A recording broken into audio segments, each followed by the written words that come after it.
Let's start Chapter 7. Chapter 7. Shadows and Tall Trees.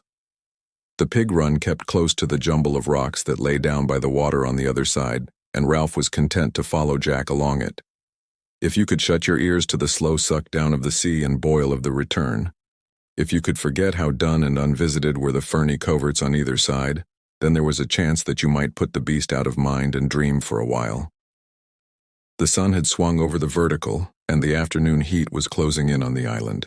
Ralph passed a message forward to Jack, and when they next came to fruit, the whole party stopped and ate. Sitting, Ralph was aware of the heat for the first time that day. He pulled distastefully at his gray shirt and wondered whether he might undertake the adventure of washing it. Sitting under what seemed an unusual heat even for this island, Ralph planned his toilet. He would like to have a pair of scissors and cut this hair. He flung the mass back, cut this filthy hair right back to half an inch. He would like to have a bath, a proper wallow with soap. He passed his tongue experimentally over his teeth and decided that a toothbrush would come in handy too. Then there were his nails. Ralph turned his hand over and examined them. They were bitten down to the quick, though he could not remember when he had restarted this habit, nor any time when he indulged it. Be sucking my thumb next. He looked round furtively. Apparently no one had heard. The hunters sat, stuffing themselves with this easy meal, trying to convince themselves that they got sufficient kick out of bananas and that other olive-gray, jelly-like fruit. With the memory of his sometime clean self as a standard, Ralph looked them over. They were dirty, not with the spectacular dirt of boys who have fallen into mud or been brought down hard on a rainy day.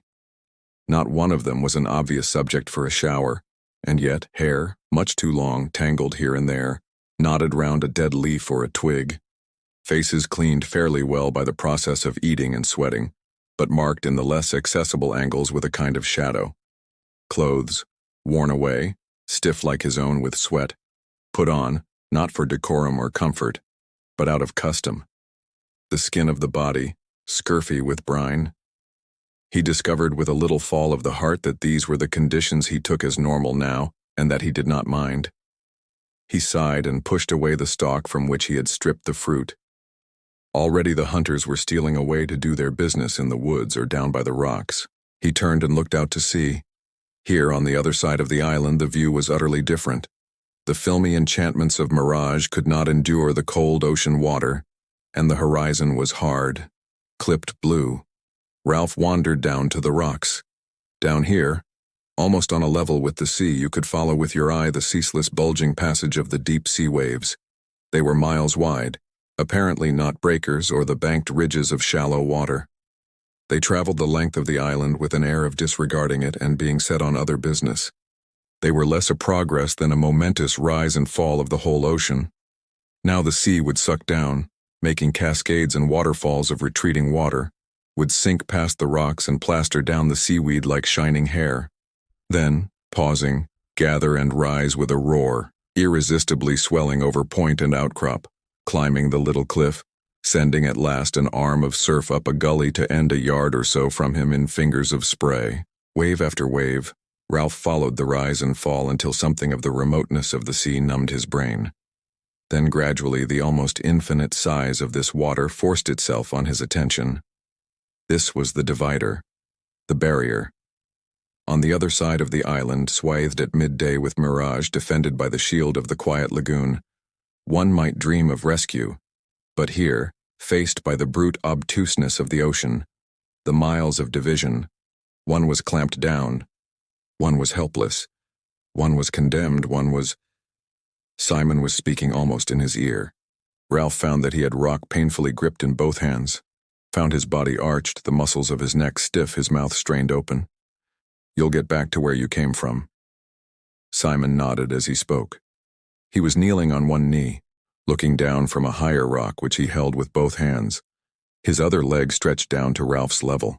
Ralph was puzzled and searched Simon's face for a clue.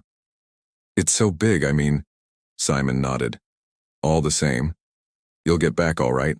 I think so anyway." Some of the strain had gone from Ralph's body. He glanced at the sea and then smiled bitterly at Simon. "Got a ship in your pocket?" Simon grinned and shook his head. "How do you know then?" When Simon was still silent, Ralph said curtly, "You're batty."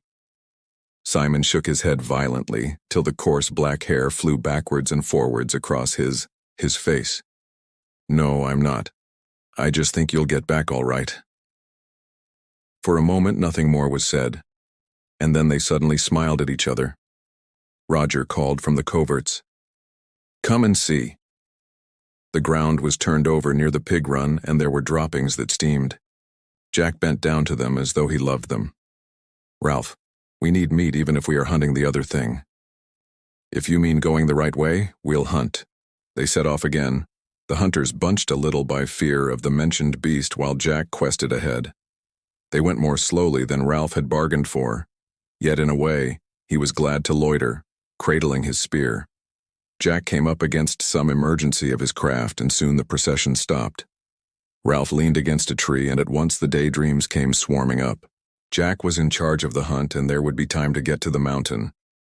Once, following his father from Chatham to Devonport, they had lived in a cottage on the edge of the moors.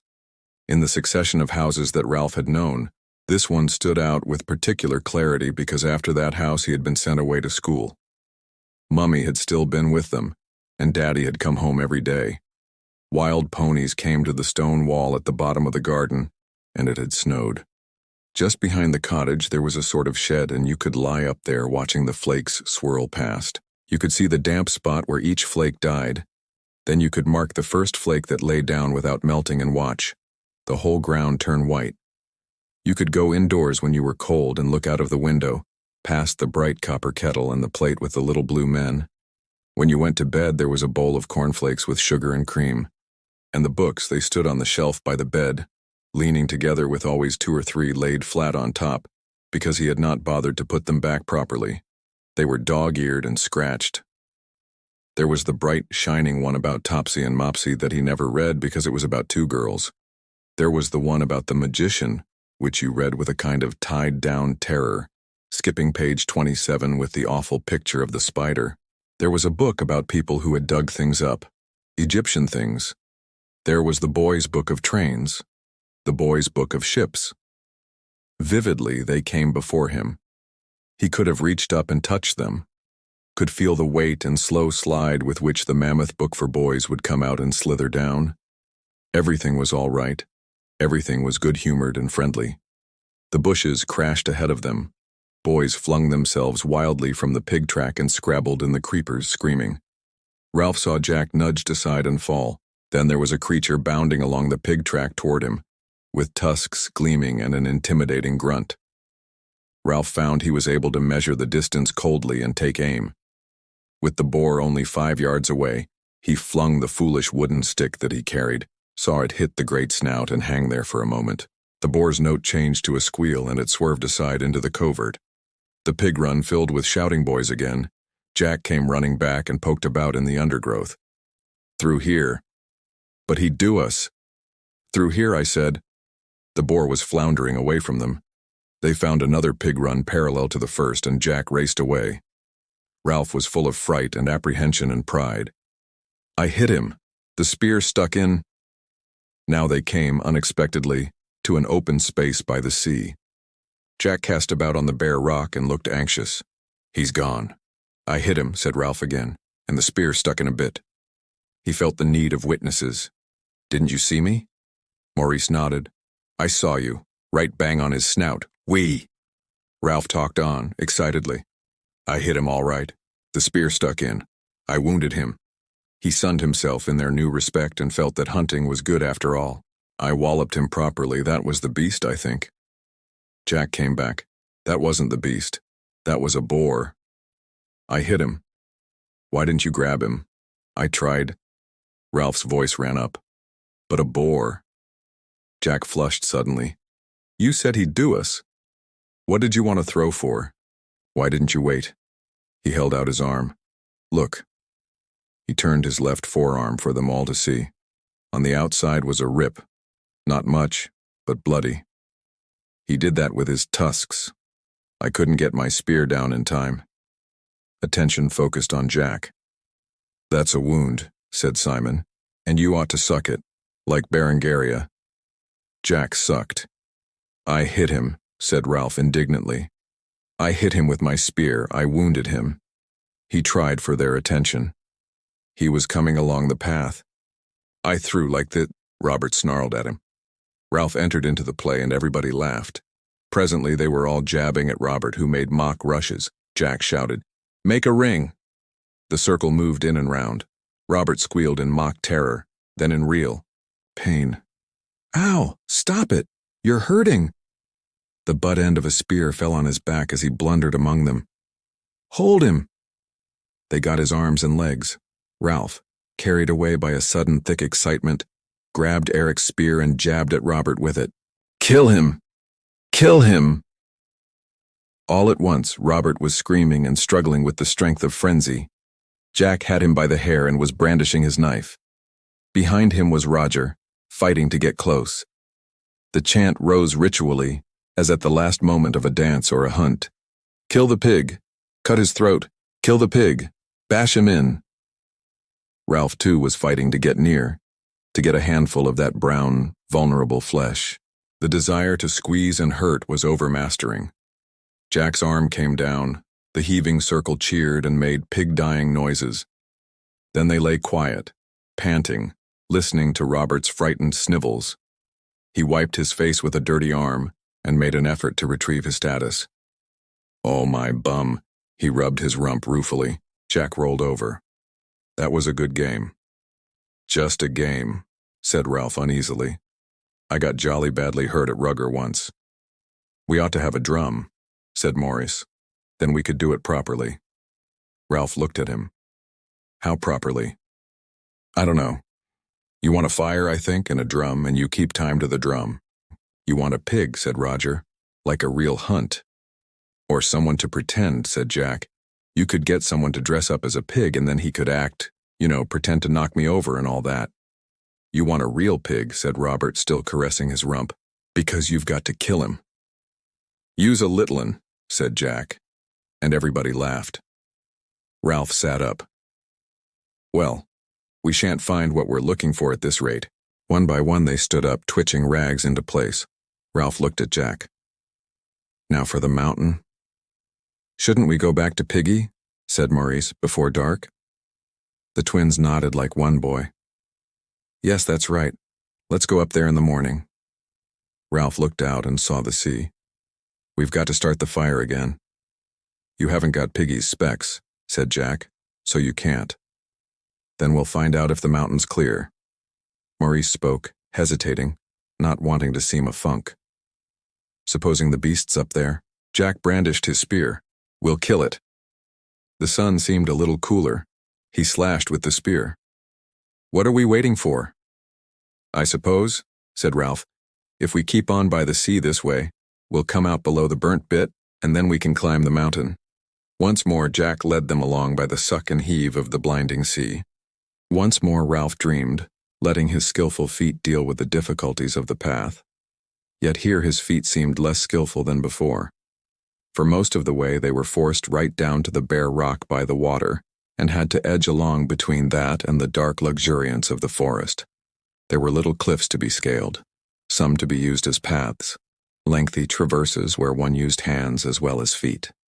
Here and there they could clamber over wave-wet rock, leaping across clear pools that the tide had left. They came to a gully that split the narrow foreshore like a defense. This seemed to have no bottom, and they peered awe-stricken into the gloomy crack where water gurgled. Then the wave came back. The gully boiled before them, and spray dashed up to the very creeper so that the boys were wet and shrieking. They tried the forest, but it was thick and woven like a bird's nest. In the end they had to jump one by one, waiting till the water sank. And even so, some of them got a second drenching. After that the rock seemed to be growing impassable, so they sat for a time, letting their rags dry and watching the clipped outlines of the rollers that moved so slowly past the island. They found fruit in a haunt of bright little birds that hovered like insects. Then Ralph said they were going too slowly. He himself climbed a tree and parted the canopy, and saw the square head of the mountain seeming still a great way off. Then they tried to hurry along the rocks, and Robert cut his knee quite badly, and they had to recognize that this path must be taken slowly if they were to be safe. So they proceeded after that as if they were climbing a dangerous mountain, until the rocks became an uncompromising cliff, overhung with impossible jungle and falling sheer into the sea. Ralph looked at the sun critically. Early evening, after tea time at any rate. "I don't remember this cliff," said Jack, crestfallen, "so this must be the bit of the coast I missed." Ralph nodded. "Let me think." By now, Ralph had no self-consciousness in public thinking, but would treat the day's decisions as though he were playing chess. The only trouble was that he would never be a very good chess player. He thought of the little uns and Piggy. Vividly, he imagined Piggy by himself, huddled in a shelter that was silent except for the sounds of nightmare. "We can't leave the little uns alone with Piggy. Not all night," the other boys said. Nothing but stood round, watching him. "If we went back, we should take hours." Jack cleared his throat and spoke in a queer, tight voice. "We mustn't let anything happen to Piggy, must we?" Ralph tapped his teeth with the dirty point of Eric's spear. "If we go across—" He glanced round him. "Someone's got to go across the island and tell Piggy we'll be back after dark." Bill spoke, unbelieving. "Through the forest by himself? Now? We can't spare more than one." Simon pushed his way to Ralph's elbow. "I'll go if you like, I don't mind honestly." Before Ralph had time to reply, he smiled quickly, turned and climbed into the forest. Ralph looked back at Jack, seeing him, infuriatingly, for the first time. "Jack, that time you went the whole way to the Castle Rock." Jack glowered. "Yes?" "You came along part of this shore, below the mountain, beyond there." "Yes." "And then?" "I found a pig run. It went for miles. So the pig run must be somewhere in there." Ralph nodded. He pointed at the forest. Everybody agreed, sagely. "All right then. We'll smash a way through till we find the pig run." He took a step and halted. "Wait a minute, though. Where does the pig run go to?" "The mountain," said Jack. "I told you." He sneered. "Don't you want to go to the mountain?" Ralph sighed, sensing the rising antagonism, understanding that this was how Jack felt as soon as he ceased to lead. "I was thinking of the light we'll be stumbling about. We were going to look for the beast. There won't be enough light." "I don't mind going," said Jack hotly. "I'll go when we get there, won't you? Would you rather go back to the shelters and tell Piggy?" Now it was Ralph's turn to flush, but he spoke despairingly, out of the new understanding that Piggy had given him. "Why do you hate me?" The boys stirred uneasily as though something indecent had been said. The silence lengthened. Ralph, still hot and hurt, turned away first. "Come on." He led the way and set himself as by right to hack at the tangles. Jack brought up the rear, displaced and brooding. The pig track was a dark tunnel, for the sun was sliding quickly toward the edge of the world, and in the forest shadows were never far to seek. The track was broad and beaten, and they ran along at a swift trot.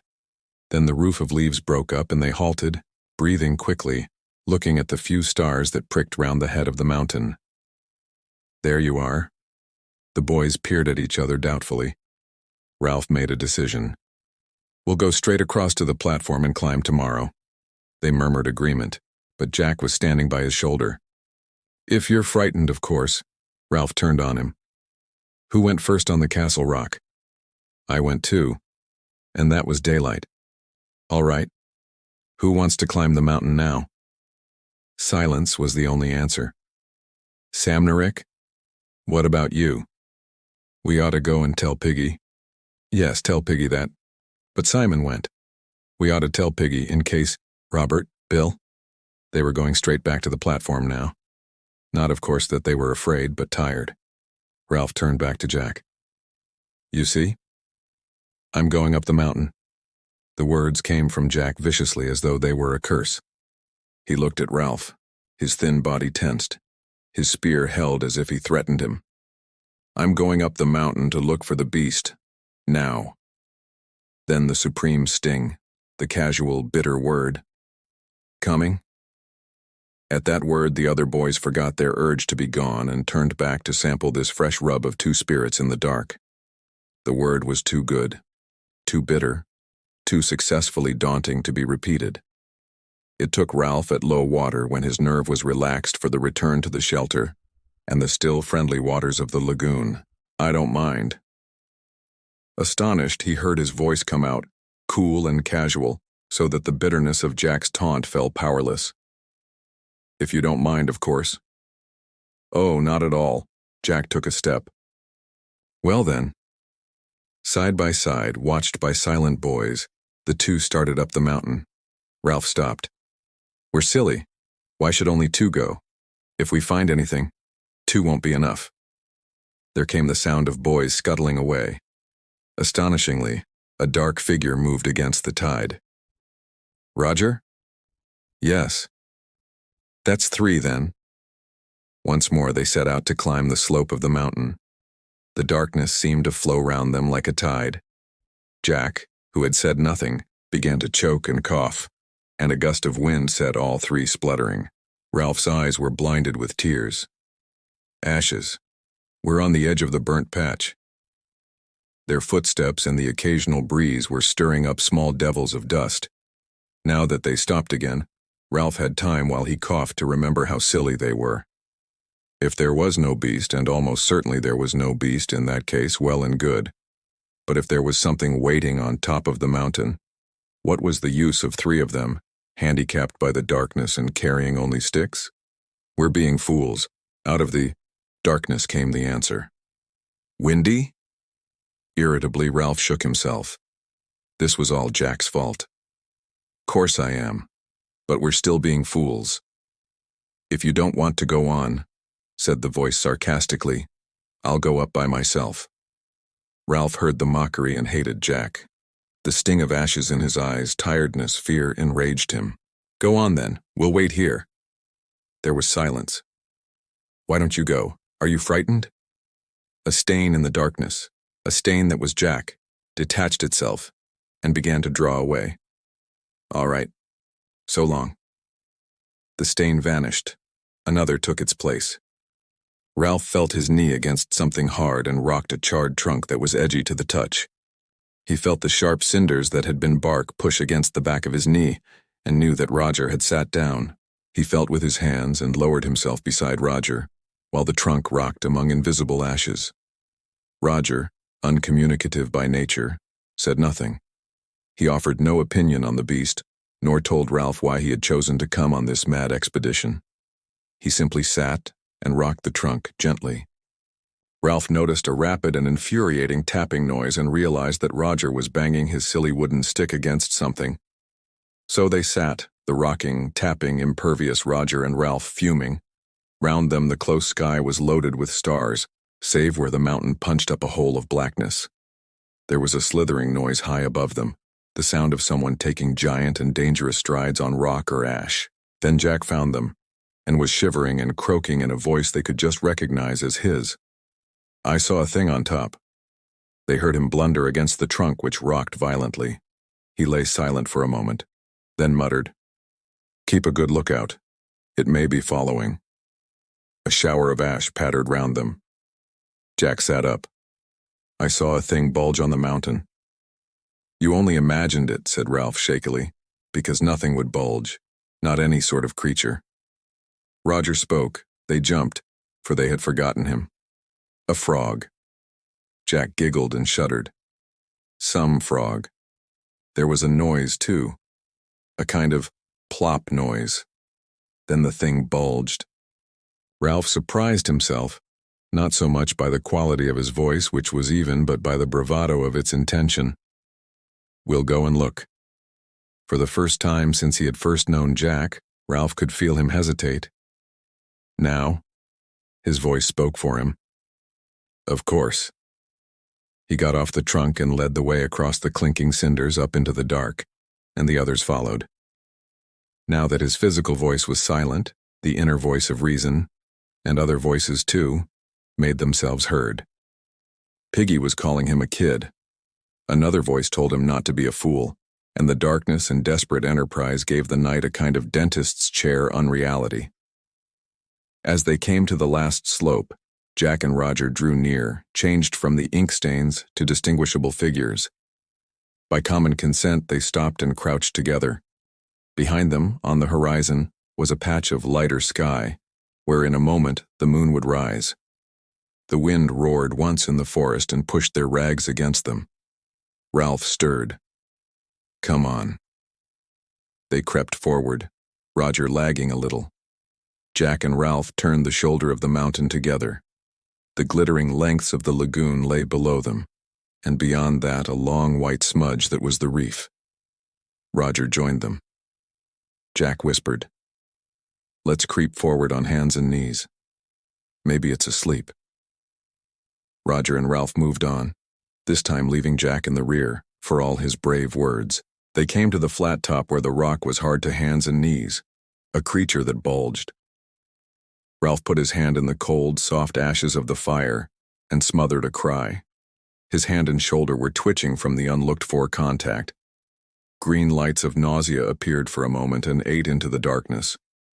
Roger lay behind him and Jack's mouth was at his ear. "Over there, where there used to be a gap in the rock, a sort of hump. See?" Ashes blew into Ralph's face from the dead fire. He could not see the gap or anything else because the green lights were opening again and growing, and the top of the mountain was sliding sideways.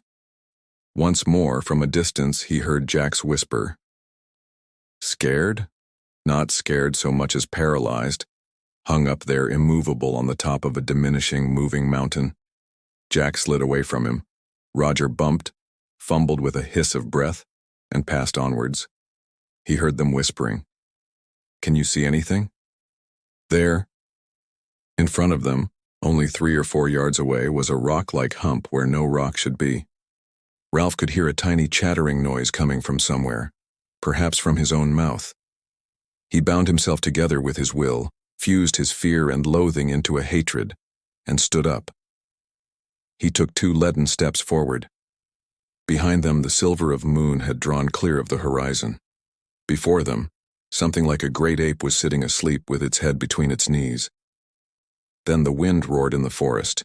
There was confusion in the darkness, and the creature lifted its head, holding toward them the ruin of a face.